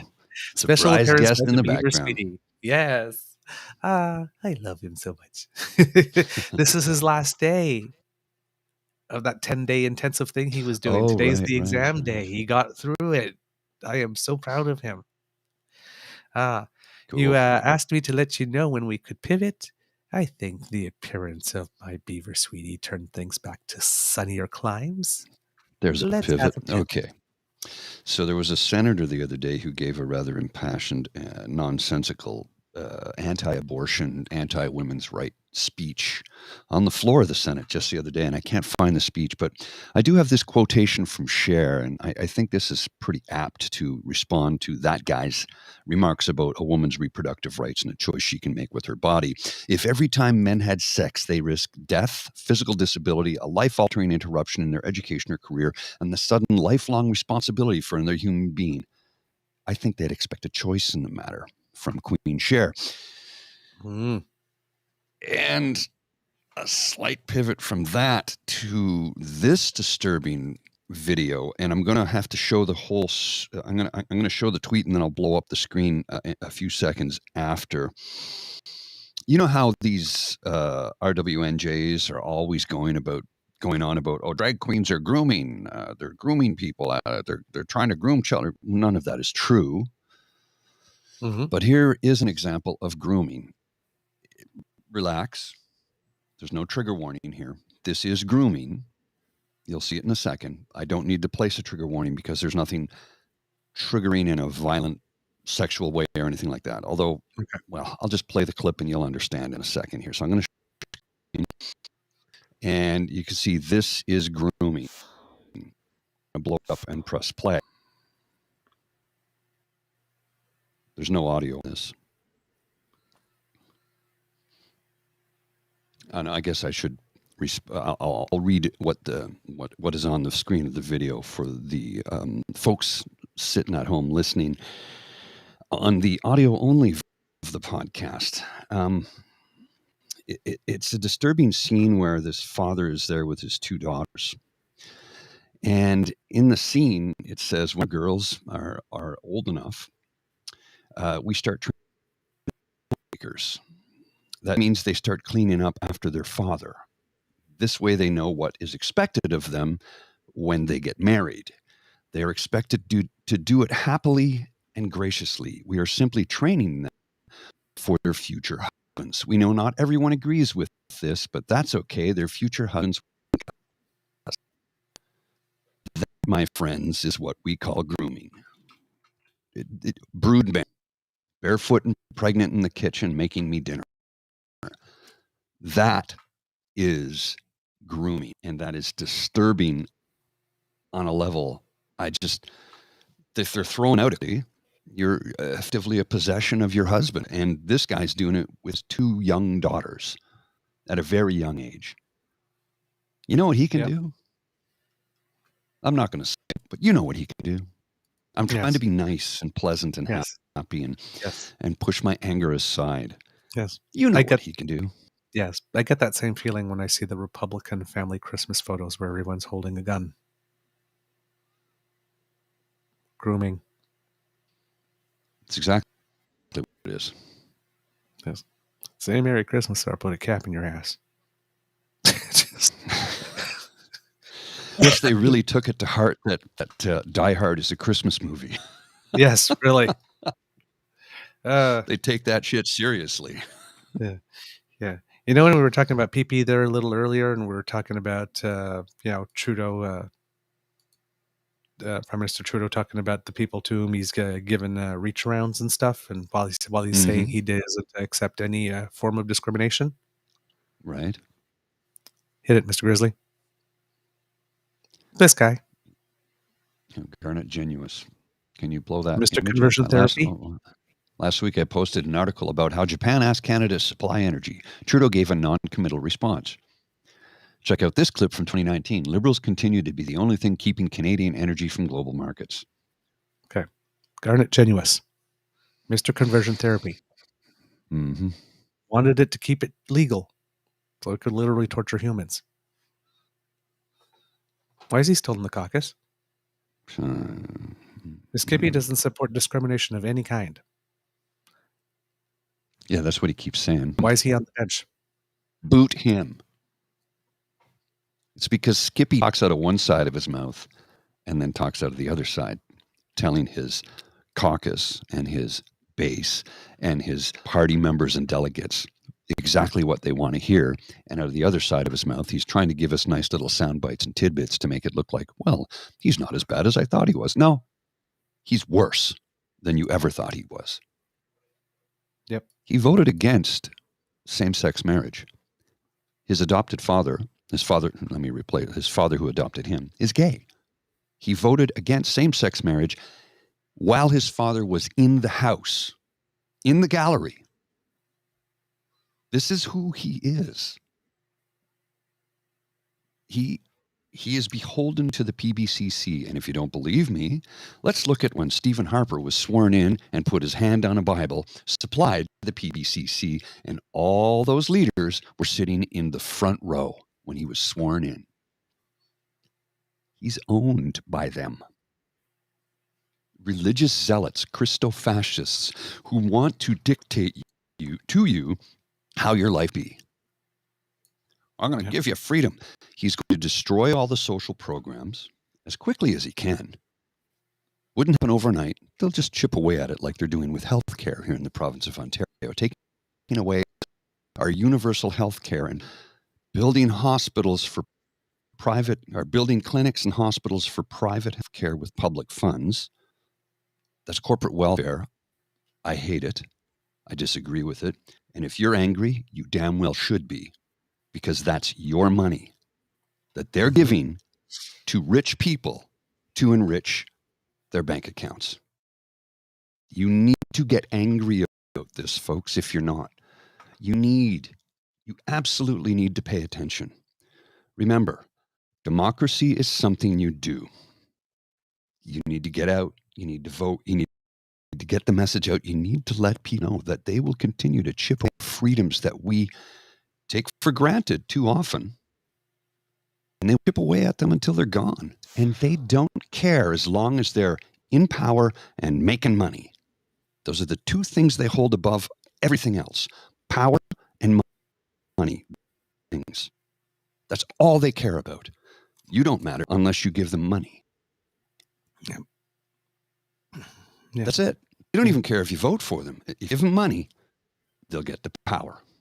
That's all they care about. And I know this for a fact, that their pursuit of power is relentless and endless in this. And I know this because of an MP I know who turned to a friend during the previous election and said, "Which cabinet position do you think I should take?"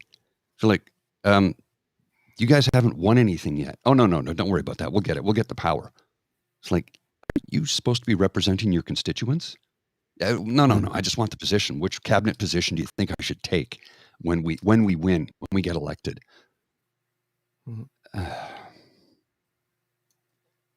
And this was a person I used to admire and respect. I have no respect and no admiration for them anymore. I remember when I first got in as an MP, I said to them, "You're a good person. I respect you. I admire you. But if you step out of line, we will hold your feet to the fire. We will hold you responsible. You need to remain who you are right here, right now, today." Maybe the person I knew was always putting me on. Maybe that person that I thought I knew was always this person that we see today. I don't know. Maybe they've just been so corrupted by the power, because absolute power corrupts absolutely. I don't know. The person that I used to admire, and that person is gone. And maybe that person that I admired and respected is a fallacy all the time, all along. I don't know. I could be completely wrong. I hope that I am. I hope that they've just merely been corrupted by the power and thinking that they can do whatever they want. I hope it's just that, because that's repairable. That can be fixed. Counseling, therapy, truth can repair and fix those things. But if the person is that person deep down inside, I don't think that can be repaired. Yep. I agree. Nothing I can do about it. No, you're right. You're right. And it's just sad that we have people that are there. I just... I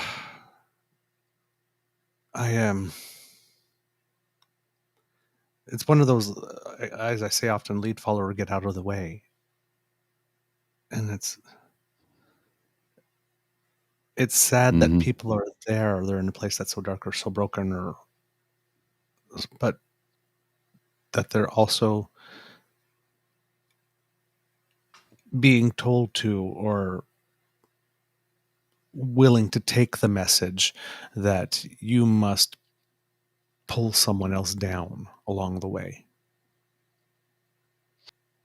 Yeah, punch down. Punch down. Yeah, well, I mean, why do they punch down? If you're kicking down, you're not looking up at your betters, right? As Bo, the fifth column, says. Exactly. So you feel superior. Number one, you feel superior. Number two, when you punch down, it's because they can't punch up. They can't fight back. They're not in a position to do so. So they just have to take their licks and try and move on. Always punch up, never punch down. Now, that is not an extreme left-wing ideology. That is a humanist ideology. That's not left or right. That is a humanist position. And remember what our good Robert said: you are either a corporatist or a humanist. Pick a side, because history will remember you. Pick a side. I'm a humanist. I don't like our tax dollars going to private, for-profit organizations that will then bilk us from our money to receive treatment in a healthcare facility of any type. Is expanding and innovating a good idea? Yes. But in a for-profit manner, when you build the product with my money and then charge me money to use the services that product is going to provide me. Wait a second here. I'm paying twice. I really don't like that. I don't like that at all. Not one bit. That's when Mr. Grizzly gets really growly. and really angry and really vocal. But I'm going to remain calm today. I'm going to remain calm. Keep a calm demeanor. And if you need to chill out Monday evening at 9 p.m., my ASMR Smooth. channel, Polly's Smooth. World 2005 on YouTube, I can smooth out all those rough creases and edges. Double Not a smooth. bad segue, eh? Pretty good. Double smooth. Double smooth. Way to go. Nice. Nice. Nice. Since we're talking about healthcare, let's talk about the new dental benefit program. The first phase. Pardon? Oh, yes. Please go ahead. Yes.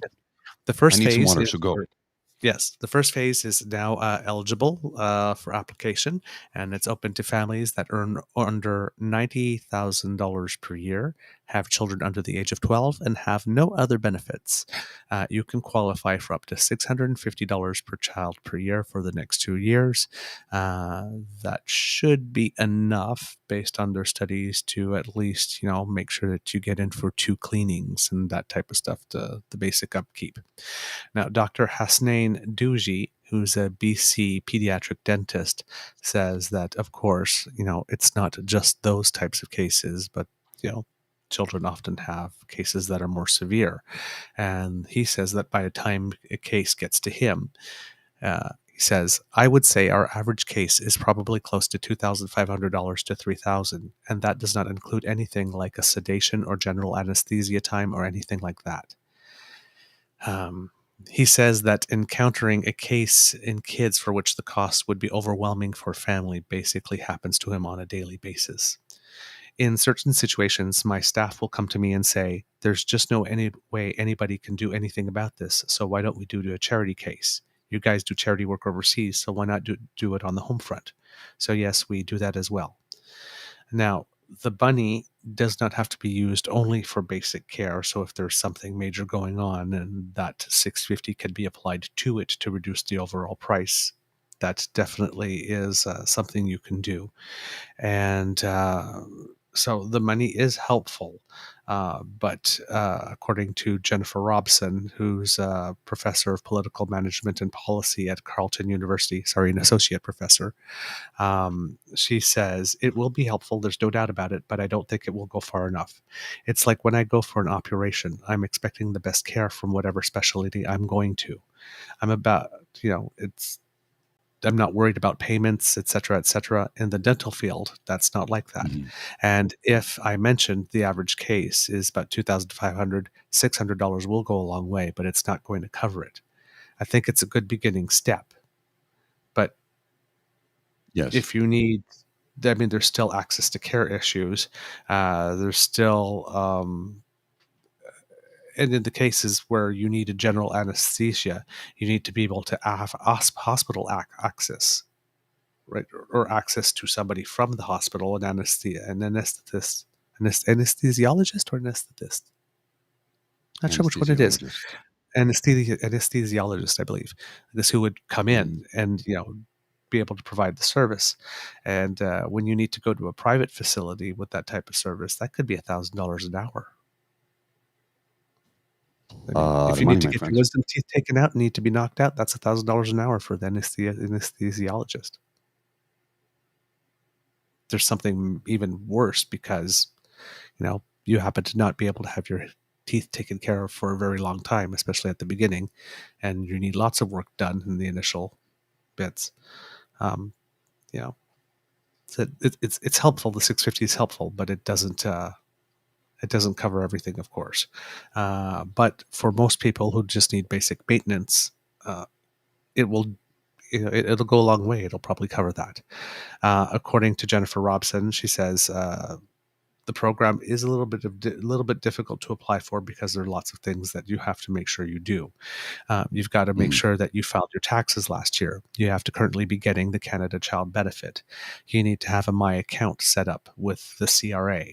You need to know whether or not the service you're going to be getting for your child is not covered by a public program. You need to know that your child is not covered or could not be covered by a private plan. You need to have a dental services provider set up and organized before you apply. And you need to make sure that your child sees that provider within the specified benefits period time. And you have to be ready to prove all this with documentation if you get selected by the Canada Revenue Agency for a benefit review. If you're Canadian That's a and you're lot of listening hoops. to this show, yeah, you may have been one of the several thousands of Canadians who have gotten a benefit review, like either like for asking to show some receipts for your rent tag, your rental payment or your mortgage payment or your property tax or um, you know student loans or something to prove that you were able to qualify for that benefit, and then little adjustments would be made if needed. It's a thing that happens every year with Revenue Canada around this time of year, but that's the type of program in this case that they're talking about when you could be selected by a benefit review. It's an interim benefit at the moment, so what Canadians need to understand is that this is not a program yet. Right? It's an interim benefit. The goal with the deal with the New Democrats is to have it become an actual program. But Jennifer Robson says, in their haste to meet a self-imposed deadline, they've put all these conditions on the benefit that the Canada Revenue Agency can't easily check, but has to enforce. What they've built is a traditional cash transfer. It's not insurance. But the goal is for it to become an insurance program over time. So it also requires that people pay up front uh, and then apply, I guess, and then there'll be a clawback on review um, if there's any need to claw any money back. That would happen on a review. 40,000 Canadians at the time that I got this information had applied, and 36,000 had already received the benefit. So that's good. Estimates are that 500,000 kids could potentially be eligible for this benefit. Cash in my hand is helpful. Absolutely, it is helpful, right? Says Robson, especially when you're talking about lower modest income households. What is not helpful is cash that has so many conditions tied to it, and there's the threat that if you get something wrong on that application, the tax agency is going to hunt you down and make you pay it back. That's the part that's really not helpful here. Now, a program like this is a long time coming because in the 40s, 50s, and 60s, oral disease was identified as a major health condition by governments. But at the time, there weren't enough dentists to set up a national program. So when you're always wondering why is it that dental care was not included with our national Medicare program, our national health program, or the Canada Health Act, that's the reason why. At the time, there just weren't enough dentists in the country to be able to assure that the service would be delivered. And at the time, the dental profession was worried that their profession would be diluted within the broader healthcare if they joined the association. Then we got community community fluoridation, which helped and was more cost effective for prevention. And then the attention to trying to bring dental into the national health care program kind of dissipated with that over time. Dr. Carlos Quinores, who's the Vice Dean and Director of Dentistry at the Schulich School of Medicine and Dentistry at Western University in London, Ontario, thinks that the way the government is going at the moment is the right way. A narrow basket of services, but properly funded, national in scope, federally administered, so to have a truly universal program. And he's quoted as saying, and I also want to stress that this is also an international reality. The United Nations, the World Health Organization, are now talking about dental care in the context of the Sustainable Development Goals. There's this big push internationally to include oral health care and universal health care packages.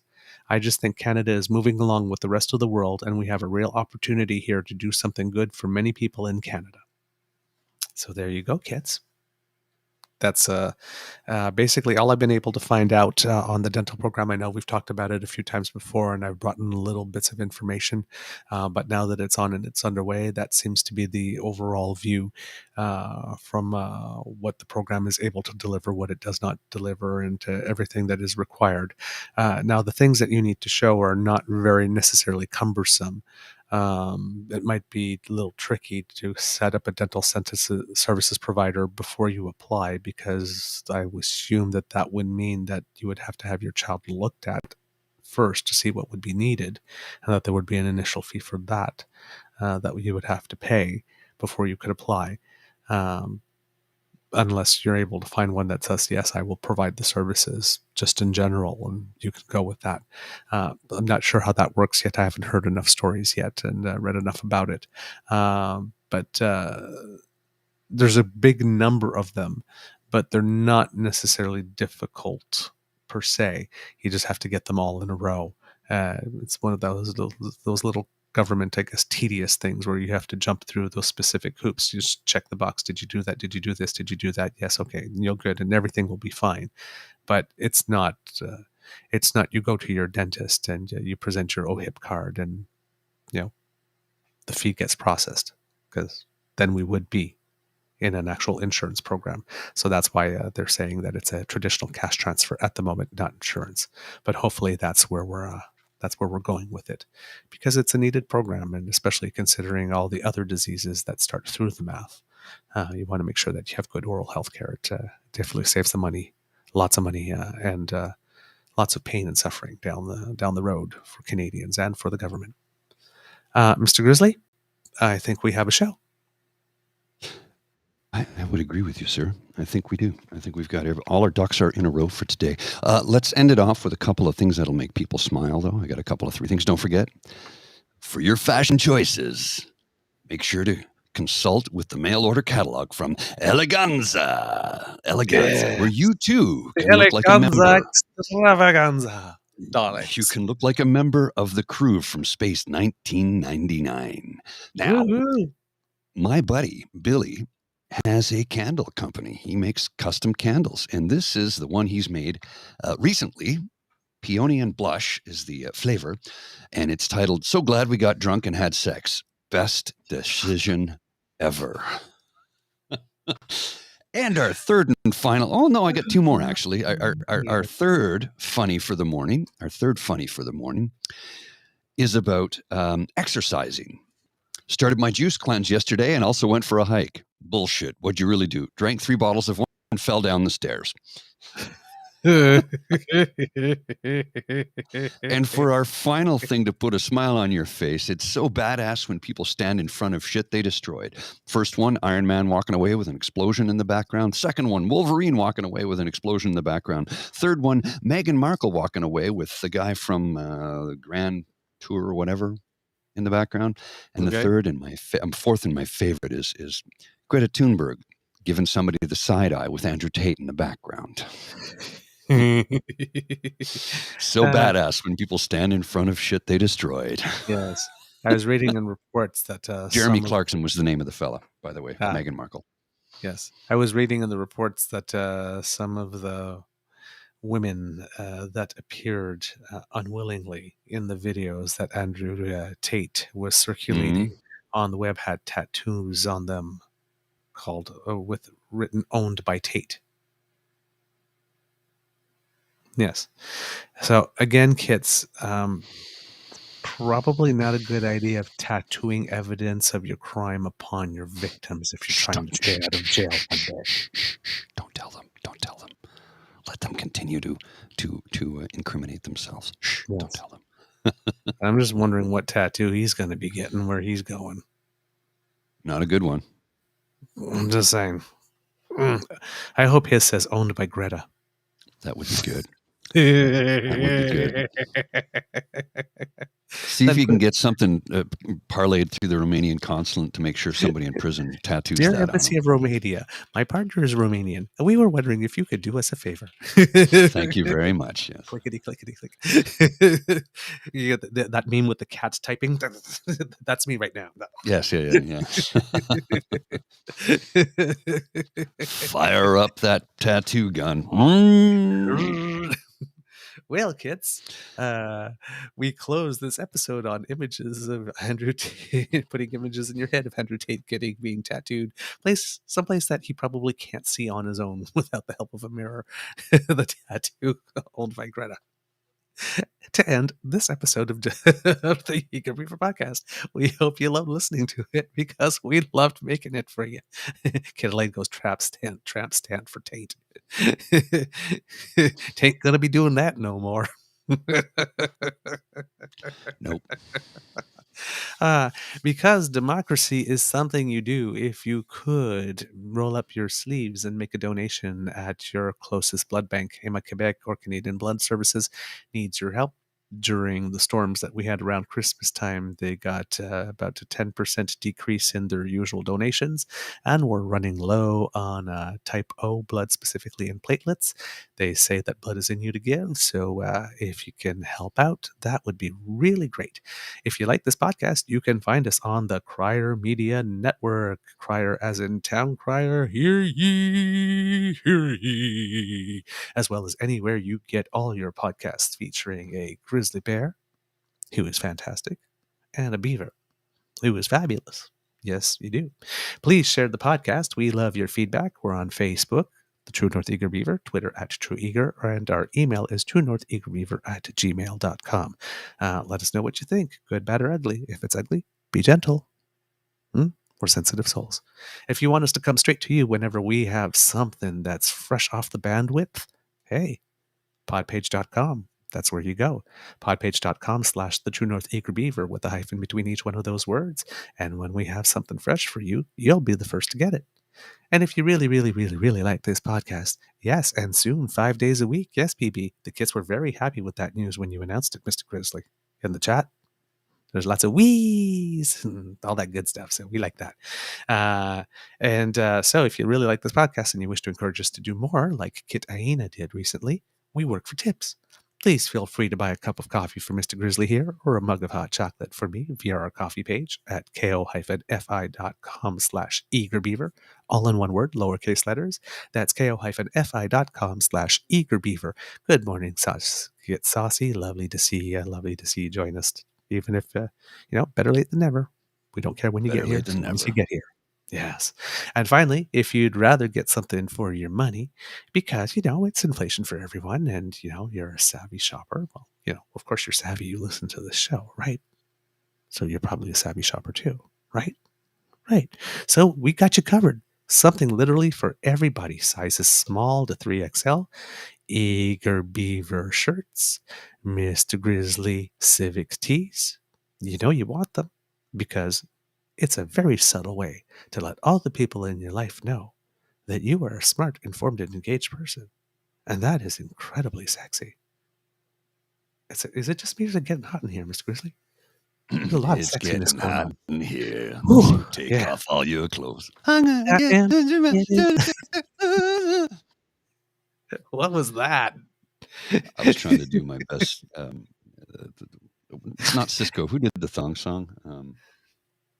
The thong I can't song is remember his Cisco. name now. The thong No, song that is wasn't. Cisco. Sorry. Hot in here is Yeah. Nelly. Sorry. Thank you, Nelly. Yeah. I was mixing them up. Mixing up genres. Man.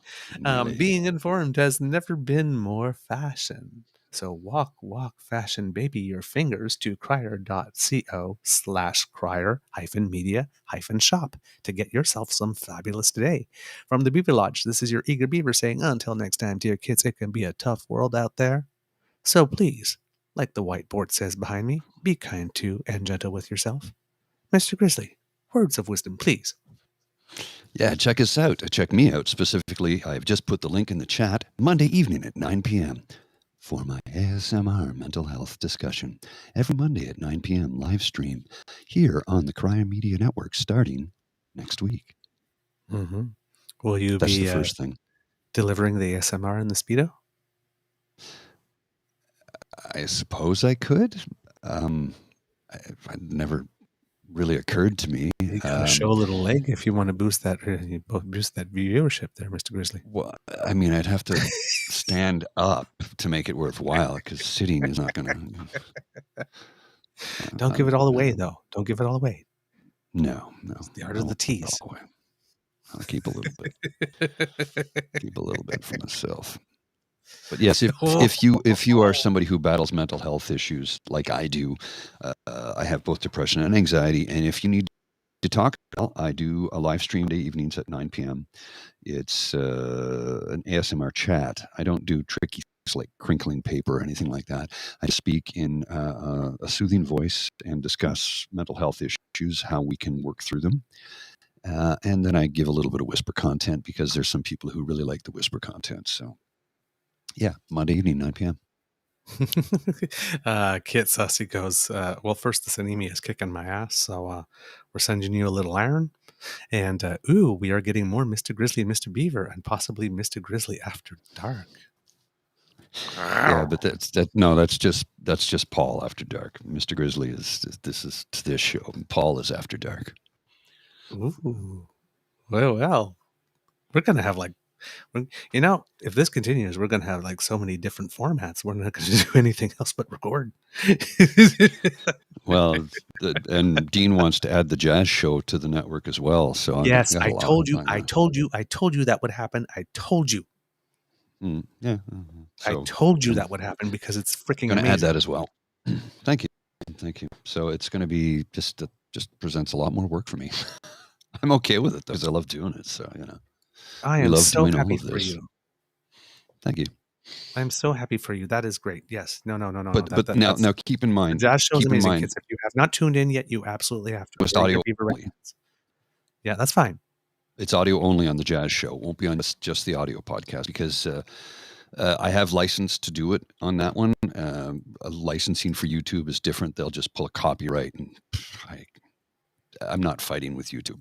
Yeah, no. So. But kids, like, if you love jazz, you'll love this show. And if you've always wanted to like learn about jazz, gain an appreciation, it literally is. Mr. Grizzly's show is literally a jazz appreciation course from beginning to end for free. It's just absolutely fantastic. Please go take some time to listen to it. I often write my content listening to his shows.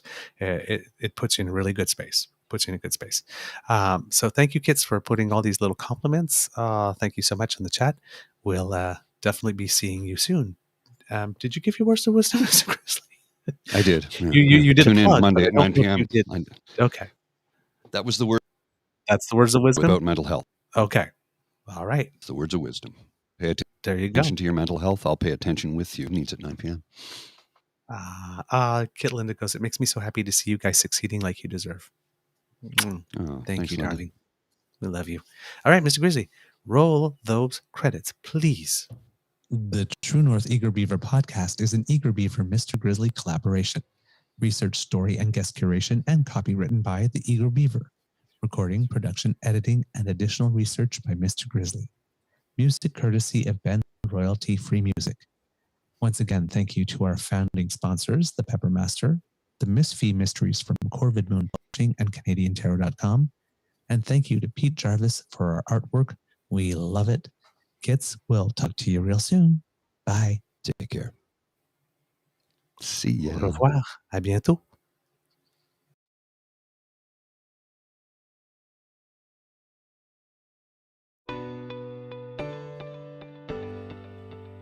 You are listening to a True North Eager Beaver Media Podcast. The True North Eager Beaver podcasts are proudly brought to you by our founding sponsors, the Miss V Mysteries from Corvid Moon Publishing, your source for science fiction, fantasy, and cozy mysteries featuring a broad diversity of characters. CanadianTarot.com, your uniquely Canadian online eclectic tarot community and forum. And the Peppermaster, hot pepper sauces made from fresh farm ingredients to thrill your taste buds and expand your mind.